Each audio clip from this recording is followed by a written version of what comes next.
I think controlling controllables, staying organized is huge. It's just for time purposes. Like you don't really want to waste time, especially when you get to this level. Like everyone is doing the max and then some. So if you can manage your time effectively, then that's a huge game changer. Just be as organized as you possibly can. So you can account for stuff that's going to pop up last second, or that's good. You know, those variables. And then just trusting yourself. Just trust yourself. You know, trust God. Believe in the plan that you laid out for yourself, and just worry about executing. Yeah, that's good. Simple, but it's not easy. Yeah, no, that part.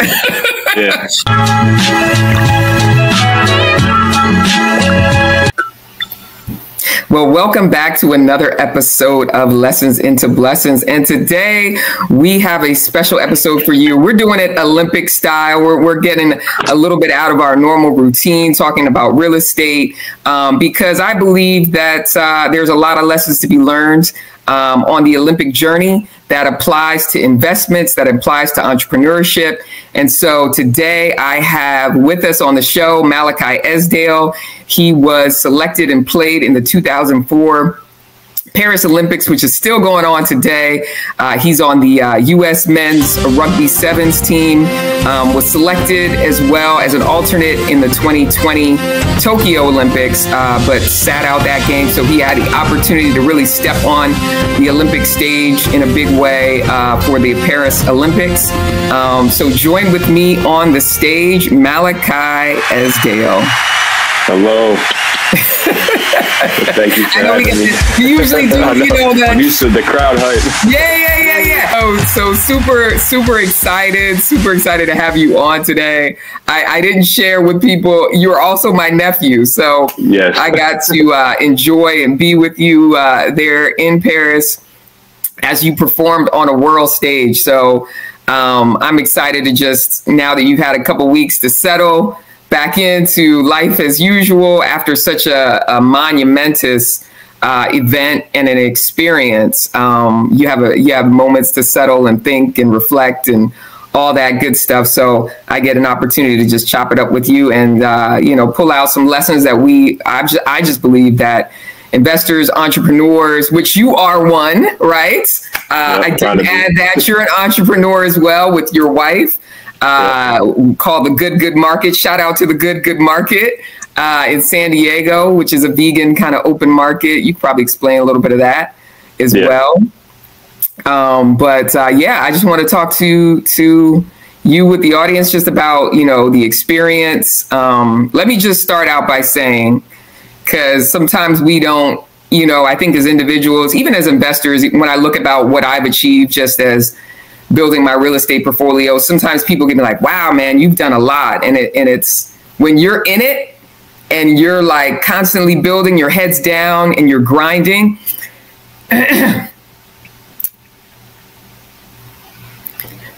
It's hard to see sometimes all that you're doing and how monumentous it is. Sorry, this might be an emotional one. Nah, it's definitely going to be filled with emotions. But I feel you on so many levels. First of all, thank you. This is my first interview post-Olympics.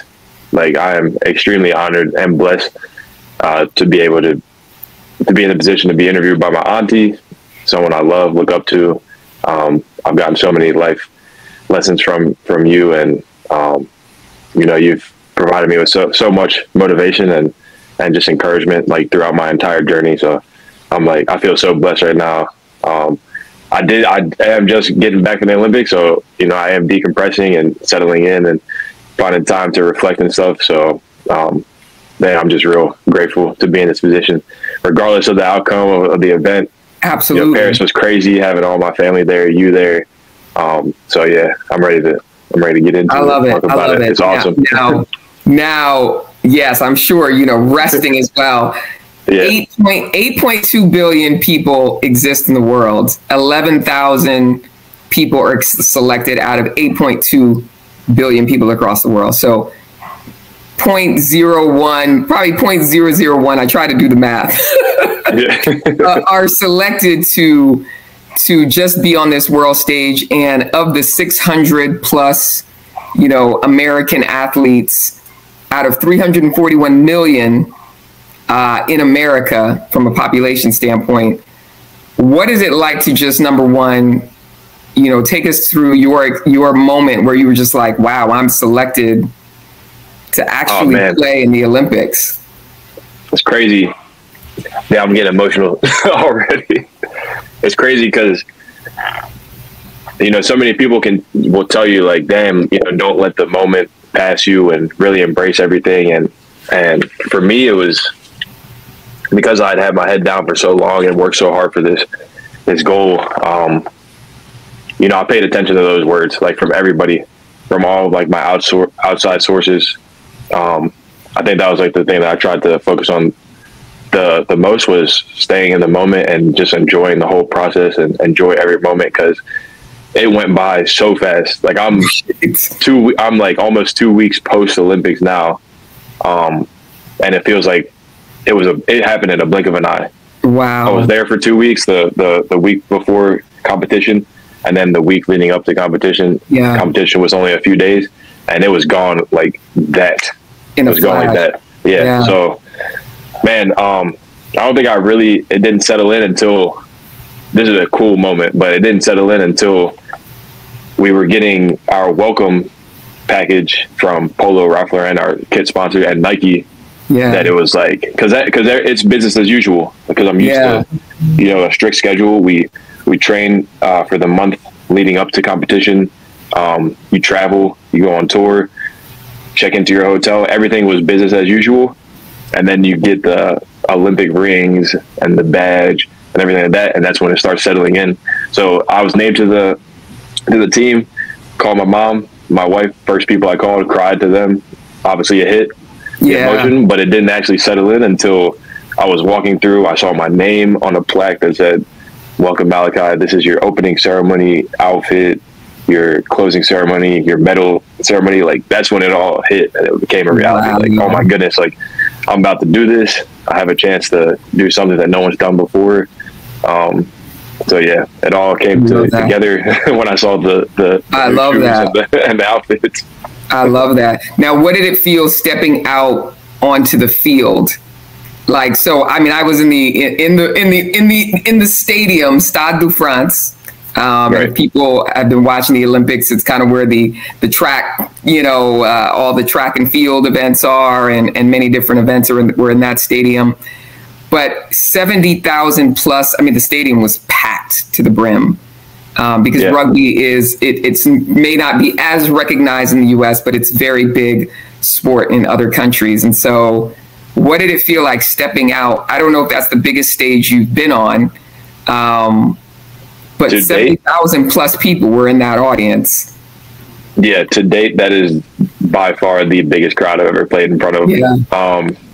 So France is, if you know anything about France, they care a lot about their sports, but rugby for them is like a religion. It's rugby and football, soccer, right? The Americans listening.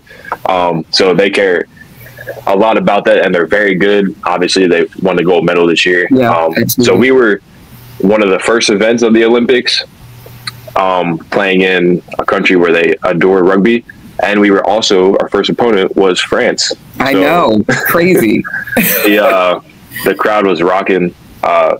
70,000 plus people were in attendance, so it was about as full as it could get. And they're rooting for their home country. Yeah. So that moment was crazy. Walking out of the tunnel and then running out of the tunnel. Yeah. It's always business as usual, but this one just felt a little bit different because of the circumstances and the severity of the situation. So it was amazing. Like, we got pictures to relive the moments, but that's one of those core moments that I would never forget, was running out. I can imagine. And you guys went on to tie France. I think that was one of the better games that you guys played. So tying France for someone who won gold is nothing to be to not be said. Let's walk back a little bit through your journey on just how you even got here, right? So take us back to, I mean, you played high school football, right? Like, how do you even get into a sport, the sport of rugby? It still like kind of baffles me today because I have no idea how it happened and how it like led me to this. But, you know, God has a plan and everything worked out the way it was supposed to work out. It happened by chance. I actually was playing football, got injured from football, so I couldn't play the last 2 games of the season. My friend saw this as an opportunity to poach me to play rugby for whatever reason. He's injured. Let's get him to play this physically demanding sport, contact sport. And of course I agreed to it. So he was like, man, we're pretty good. We could use you. You're very fast. You're obviously athletically gifted.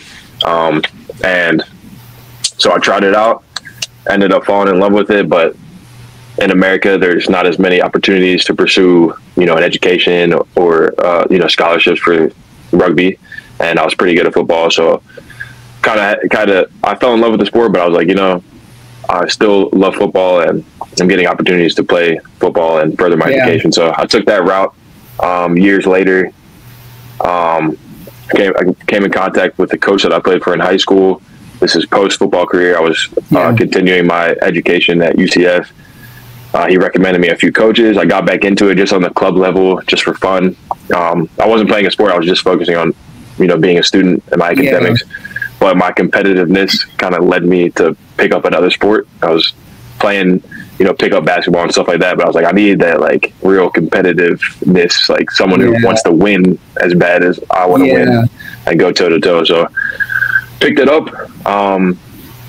You know, rugby is big international, but they're trying to, I think that they're seeing an opportunity for the sport to grow and obviously to monetize off the sport in America.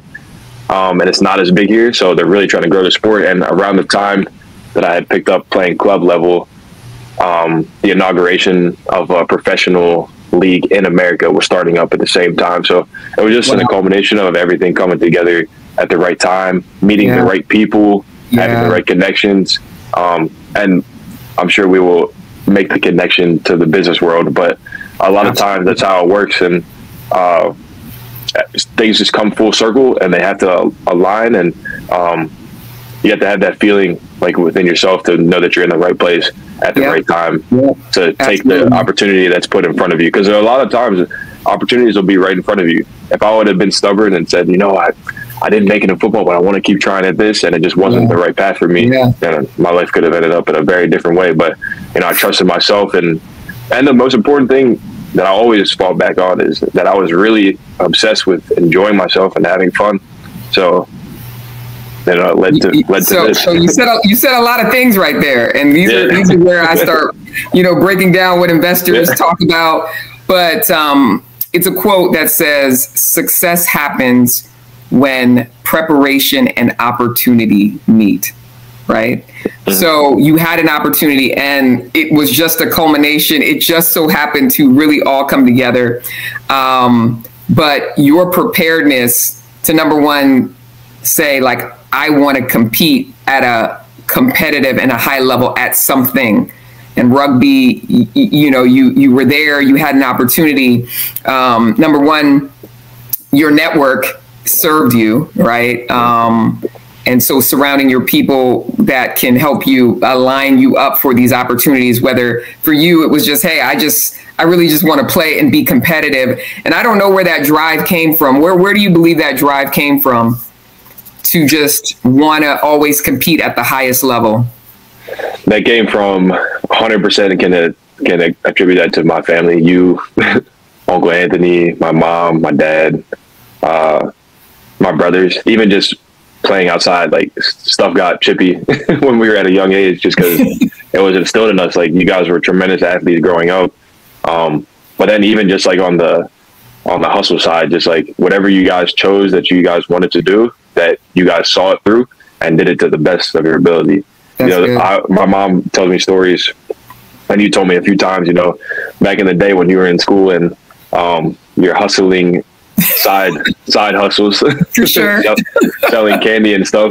And Definitely. I took a lot of stuff that you guys said, you know, to heart when I was a little kid. So if there was ever an opportunity for me to, make some change, some extra change on the side, selling snacks. And I did. And you've always been that kid, always making skateboards, doing something. Exactly. So I think the competitiveness and just that like drive to want to be the best at whatever I'm doing came from my family. I just saw how hungry and relentless on the fronts that you chose, that you guys were. So. No, that's good. That's good. So you got into the National League when the U.S. League was starting, and now it's gotten even larger since you've left it. Playing on the national level, and then now transitioning to a world level.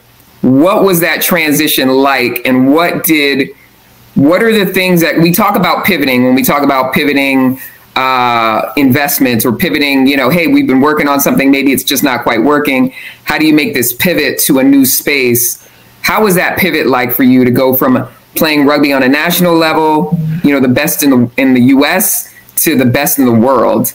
What are the things that you had to, how was that like? And what are the things that you had to do to kind of prepare yourself to make that shift?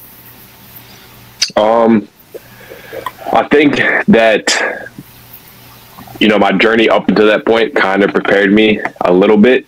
So when you're making the jump from, little league to high school to college, so it kind of progressed naturally. This is obviously like on a much larger scale. Yeah. But I think my journey before had prepared me enough to be able to kind of roll with the punches that came with it. So of course, when you're dealing with just the national competition to the world competition, it's going to get a lot faster. You're going to have a lot better athletes. The game planning strategy behind it is going to get way better because this is the cream of the crop from different places all over the world, and their methods are different from other people. So the strategy gets crazy. But I think internally, I just had to know that I had to up my level of professionalism. So, my diet, my gym, my schedule, just in general, and then balancing like work and life. So, business and pleasure and everything like that, and just maintaining that healthy balance between, family time, work time, business time, and everything like that. So I think those are probably like the main things that I had to adjust to. And but yeah, like I said, like the progression of like my life and my career to that point had kind of prepared me. I was slowly but surely getting more professional. The competition was progressing upward, so I kind of naturally fell into that. What so with the kind of the Olympics and everything, this is lessons into blessings, right? So it's all about we're hearing about all the gold and the bronze and the silver and all of the things of what it took them to get there. Trials and challenges are just a part of this arena, right? And of this space. I mean, it's really a part of life, right? And so, as I hear of stories like Simone Biles, where she had to, sit out of the 2021 Olympics in Tokyo because of mental health challenges, and to see her come back, how do you feel like those challenges have prepared you? And I don't know, you can talk to maybe what trials or challenges you've had to overcome to play at this level on a world level. Let's talk about that a little bit. Just what trials and challenges you may have to overcome to just play on this level, and how has that made you a better athlete? I think that first and foremost, the type of person you are reflects the type of athlete you are. So all the challenges that you see on the pitch or on the field that people have to overcome, I think those same people are facing challenges in their day-to-day lives that a lot of people don't see. So I think it's a direct reflection. So I think this probably can speak for any athlete, but the on-field challenges they're not as severe as the stuff that everyone goes through on the day-to-day basis off the field, which a lot of people do, that no one really sees that at all. Yeah. So, the injuries and stuff, we know how to deal with that. That's not what's gonna, get us. That's not what we have to really fight to overcome. Yeah. But yeah, on just the personal side, preparing for an event like this, and then balancing the ups and the downs of everything. That's probably the most demanding thing that you're going to face as an athlete preparing at this level. But yeah, like I was kind of alluding to before, just like the balance of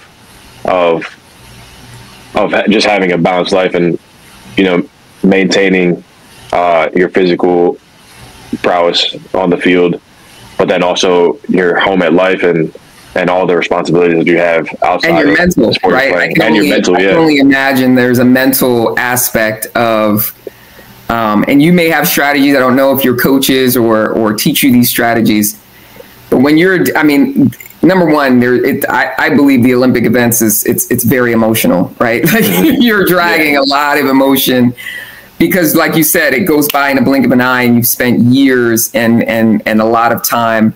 And there's things that are going on, in your world that in leading up to it that all play its role. What are the strategies that help you just keep you in the zone and keep you kind of mentally sharp to be able to play the way you play? I'm a very simple guy, so my strategies are definitely different than everyone else, but meditation, praying, and then anything that has to do with a body of water, like I feel like I can just wash away my body. It's very metaphoric in a way, but therapeutic somewhat. Yeah. And but it works for me, and I just feel like that's like a place where I can just kind of just let loose and unwind. I think that everybody should have a good support system. I think that's probably the most key thing to have in a situation like this is a support system. So like my wife was huge for me, just like being able to talk to someone. And she probably heard stuff that she did not want to hear me complaining about a lot of stuff, but she was always like a really good sounding board and someone I could talk to. My mom always, and you even, I'm sure you got some calls about stuff that's going on that you're like, I didn't expect this, but I always got a great response from you, and always felt like my support system that I surrounded myself with, which I am so thankful for, was all ears whenever I needed. So yeah, no, that's good. That's good. I definitely believe in business as well. Same deal. You got to have it's even being a solopreneur, which me and your Uncle Anthony are always talking about, hey, we're trying to work ourselves out of that space, right? Because we know that, there's a lot you can do by yourself, but there's more you can do with a team. And so having that team of support, whether it's a board of, a board that you have for your company that you can bounce things or questions off of, or your actual, your partners that are in business, making sure that they're complementary, which people you can pull on to help you in kind of the areas that you need. And so I definitely believe that's important. I think another thing you talk to is just being able to roll with the punches. Like life, there's things you can control and there's things you can't control, right? And so, there's going to be trials that are thrown at you, and it's going to throw you off. It's possible to throw you off your game, right? And the only thing you control is you. So you have to be able to be control the controllables. I say that like probably every day. Like control what you can control, because all the other stuff doesn't really matter in retrospect. Like that's going to happen with or without you. Yep. You know what Absolutely. I mean? So control what you can control, and a lot of that is your own emotion and how you react to stuff. Absolutely. So, you just being able to be flexible and say, hey, like, this is what's being presented to me, and I'm going to be as flexible as I can to navigate through it. I mean, that's a powerful characteristic to have. And I think you need it, whether in, as an athlete or in business. It's necessary. I always tell people I'm a project manager by trade and engineer. And it's like, the things that disrupt the plan, the plan, you can plan it out. You could think, oh, hey, it's XYZ 1, 2, 3, but people disrupt this plan, and they're the wow factor. And, there's all sorts of things that are happening. So I always know the plan will never go 100% according to plan. It's great to have it. But how you react to the things that come, and how nimble you are, and how fast you are to make those pivots and those shifts that you need to make when those things come, is really determines, how you're going to perform, on that level. So is there any other things that you think, good tips or tricks on just handling, kind of always operating at the next level, always operating at your best, even with all the things that may come up that try to upset that space? I think controlling controllables, staying organized is huge. It's just for time purposes. Like you don't really want to waste time, especially when you get to this level. Like everyone is doing the max and then some. So if you can manage your time effectively, then that's a huge game changer. Just be as organized as you possibly can. So you can account for stuff that's going to pop up last second, or that's good. Those variables. And then just trusting yourself. Just trust yourself. Trust God. Believe in the plan that you laid out for yourself, and just worry about executing. Yeah, that's good. Simple, but it's not easy. Yeah, no, that part. But that's good. You have to. There is a level of trust that you have to know that. Yep, I'm supposed to be here.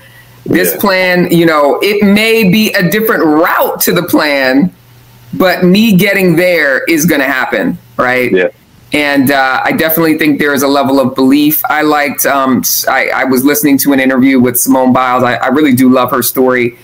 And she was just talking about the work she had done in her off time to get the therapy, and even during the events, of really being able to visualize the win, right? And visualize herself, because she talked about the twisties, and that was a fear for her, and just being able to visualize the win. And I think being able to visualize, people can sometimes, everybody can meditate on two different things. You can meditate on the positive, or you can meditate on the fear that comes up. And if you meditate on that fear, it's definitely going to shut you down, right? Yes. And so I think it was powerful for her to just talk about how she uses visualization, and being able to visualize the things that the win, right? And the visualize the execution to it, even if it looks different than how you may have planned it out to be. Yeah. Is that something that you utilize in your? That is a huge component of it, and I always forget to bring it up because it's just that's so natural now. That's part of my routine. But that is probably over 50% of the whole thing is that visualization, and that's part of the laying out the plan for yourself. But a lot of that is the visualization and seeing what it is if everything works out the way that you think it is. You know what I mean? The best possible outcome. So visualization is huge. I started out when I didn't know what I was gonna do, in my career, and I had this whole plan set out, and hit a huge roadblock, and then I had to sit down, come up with a new plan, laid out goals, wrote them out so I could see them every single day, like in the physical, and then also in my mind, seeing the plan being seen out to the end. So good. Visualization is huge. It's huge. Yep. It's huge in all spaces. Spaces. Big for me too, as well. Something that I use to learn to get over some fears that I had, just even speaking in front of people and things like that. So still a tool I use as well today. One thing I will talk about, and it's one thing I realize more and more, that you playing for the Olympics, and each Olympic athlete, it's not just, and it's something that somebody said to me while I was in the USA House. And the USA House, for those that don't know, is this hospitality house. It's kind of where you go and they greet former athletes, Olympians, current Olympians, their families, and it's kind of a hospitality house. That's kind of how I'll summarize it. And so I was talking to a former Olympian. I think I shared this with you, right after one of the games. He said, it's not about the win. It's about what happens when you lose, right? We are able to tell more about your character in the loss than in the win. And so one of the things that I realize is, man, it's about becoming, right? It's not just about winning the gold, winning the silver, winning the bronze for the USA. It's about who you are becoming along the journey, right? Because that's the brand people buy, right? So you are your own brand. You are your own business of Malacchi Esdale. And so who do you believe you are becoming along this journey? You didn't win the gold, you didn't win the bronze, you didn't win the silver, and that's all good. You were able to be in that space that many people don't get to step on. Who do you believe you've been becoming along this journey of just being an Olympic athlete? Man, that's a good question. I actually just made a post on Instagram yesterday. And in it, I talked about, the discontent kind of, with the performances and a little bit of that regret and everything that kind of settles in after you work this whole time and you come up a little bit short, things don't go, the right way. But, I think, in these situations, it's true. Your character does show, because you want to win so bad, but you don't get that. You just don't get that taste of victory that could satisfy everything. You know what I mean? Yeah. So it does lead you to look inside yourself, and really search and reevaluate some stuff and say, is this what I want? Is it worth it? It leads you to ask these questions. And one thing about myself, because I did ask myself these questions, the type of person that I am becoming and have become is a very resilient one. So all these questions I answered myself was, yes, I do want, it was worth it. Yes, I do want to, drive and keep going. Does it suck right now? Yes, it does. But, this pain that you're feeling right now from this, loss is not going to last forever. Yeah. And I think that's just kind of a testament to the person that I am becoming, is just, a resilient, driven person that, I thought I could roll with the punches before, but until you get hit, that plan goes away very quickly. That's so, real. Yeah. So I think I'm just becoming a stronger person, more sure of myself, and the plan that I have set out for myself and that God has set out for me. So it's a beautiful thing, because I don't think I would have learned as much if I would have won a medal, and I did as me losing. So, it's a beautiful thing. So and that's the beauty of the lessons. Like you don't learn as much in the win that you do in the losses. And it's through the losses. I mean, I keep circling back to Simone Biles, but you could share a million stories, right? Sha'Carri Richardson, and what it took her to get to, just only compete in the 100-meter, and to come up short. And so everybody has their story.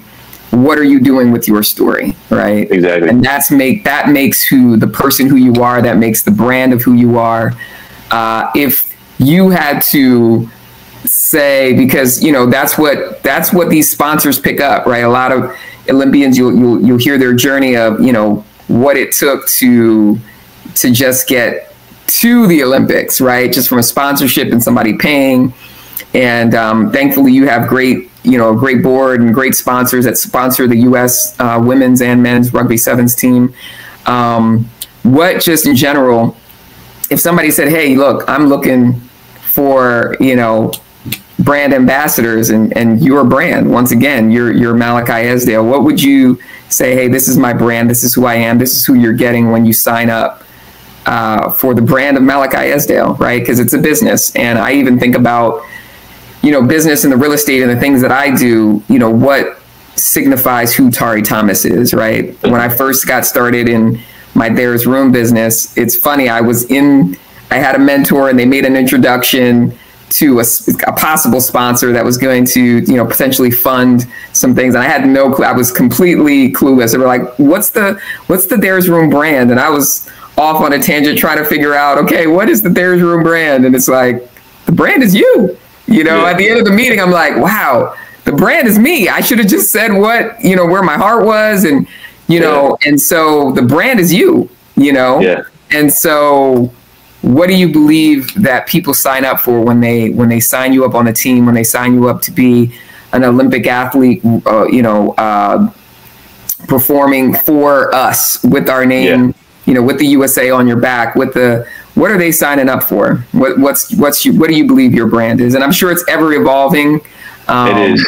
Yeah, it is. But, as you get older and you go through these, situations and lessons, like you learn a lot more. So it is evolving, and I probably wouldn't have had an answer for you yesterday, but today I do. So I think, when you're tapping in to Malacchi Esdale, you get someone who wants to inspire a generation. So I'm not just looking for myself. I'm a very personable person, and I'm nice, and I have a good smile, and I'm tenacious on the field and all this stuff. But I think the bigger goal for me is inspiring a generation. I have 2 siblings below the age of 10. Like, I want to be an inspiration to the youth. People that look like me, that come from where I come from, that it's possible. Like, if you believe in yourself, that you can do anything. Yeah. And on multiple facets of the game. Like, not just as an athlete. Exactly. Yeah. You can do it in the entrepreneurial realm. You can do it in the athletic realm. You can do it in whatever you want to pursue, and you can do it at the same time if you want to. That part, exactly. That's awesome. I love it. This is good. And usually I end with, because it's lessons and blessings, we always ask about what's your biggest lesson that's turned into a blessing for you in the area of real estate. But I'm going to ask this question. I'm just going to say fill in the blank. If not for this blank lesson, I wouldn't be the person or the athlete that I am today. Yeah. I know I'm hitting you with some tough ones, ain't I? Yeah, that's tough. That's tough. This lesson. What do you think is the biggest lesson or challenge you've had to overcome that's helped you to become the person and or the athlete that you are today? Emotional.